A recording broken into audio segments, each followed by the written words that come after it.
dengan dosen pengampu Bapak Larisman MP. Kami dari kelompok 1 yang terdiri dari 8 anggota yang masing-masing bekerja sama dalam memenuhi tugas ini dengan judul implementasi nilai Pancasila dalam kehidupan kami. Sebelum kami lanjut ke pembahasan materi, izinkan kami memperkenalkan diri terlebih dahulu.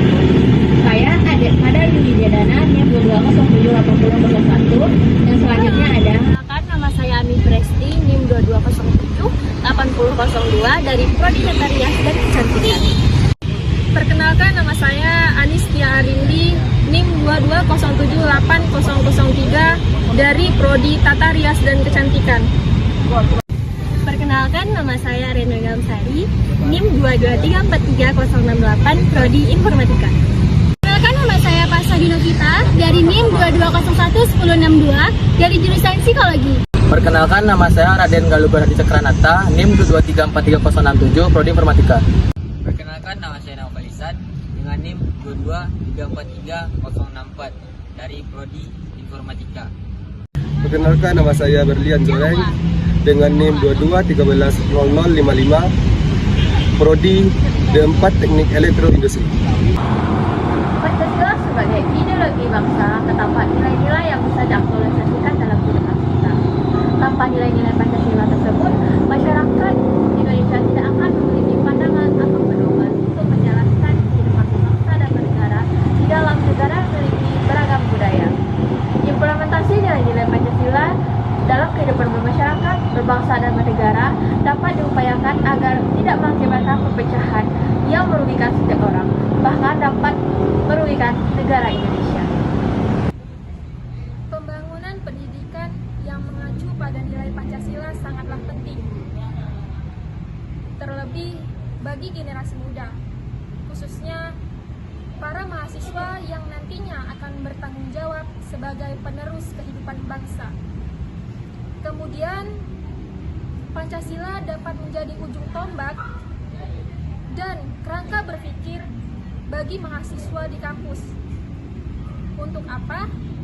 Hal ini dapat membangun industri di era revolusi yang akan datang pada nantinya, yakni tahun 2045.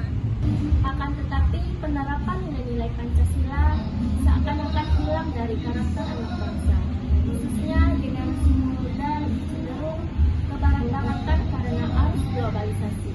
Generasi muda sekarang cenderung meniru pola pikir idealis dan radikalis. Generasi muda sekarang cenderung menganggap hal yang biasa di negara lain biasa di Indonesia, yang terkadang hal tersebut bahkan dianggap tabu di Indonesia, seperti pembulian, berpakaian yang minim atau terbuka,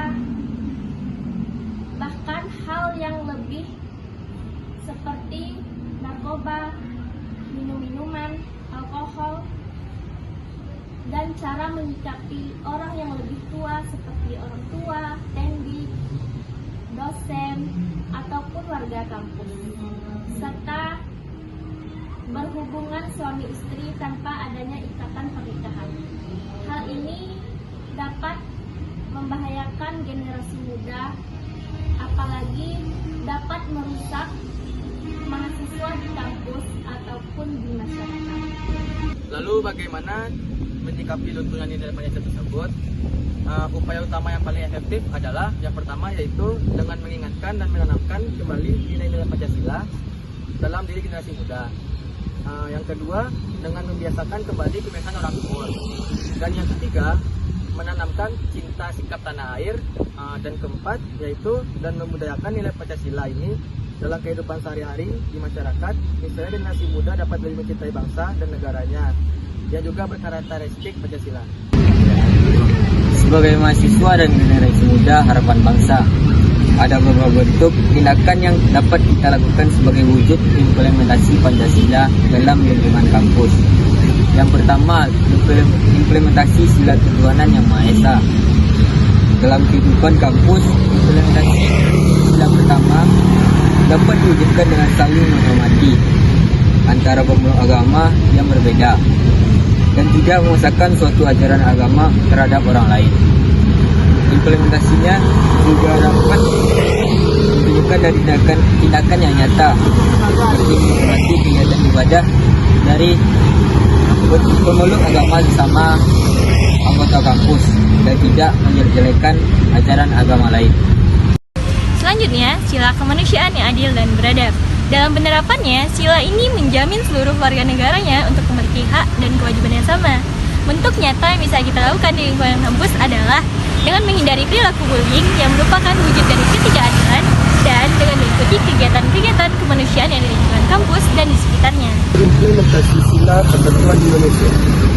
Implementasi sila ketiga ini dapat dilakukan melalui tindakan nyata di kampus, yaitu meningkatkan rasa nasionalisme dan semangat cinta tanah air dan mengadakan kegiatan positif dalam memelihara persatuan dan kesatuan seperti webinar bela negara dan kegiatan gotong royong. Lalu, implementasi sila kerakyatan yang dipimpin oleh hikmat dan kebijaksanaan dalam permusyawaratan perwakilan. Bentuk tindakan ini dalam penerapan sila keempat di lingkungan kampus adalah membuat jadwal rapat organisasi yang disetujui oleh semua anggota dan membuat kegiatan dialog terbuka antara dosen dan mahasiswa mengenai program-program kampus. Implementasi sila keadilan sosial bagi seluruh rakyat Indonesia, yakni memberikan fasilitas yang merata bagi seluruh mahasiswa kampus tanpa saling membeda-bedakan. Misalnya, memberikan izin akses kepada seluruh mahasiswa kampus untuk meminjam buku ke perpustakaan, dan senior memberikan kesempatan kepada junior untuk aktif dalam organisasi. Nah, apa yang terjadi jika pendidikan Pancasila tidak diberikan di perguruan tinggi?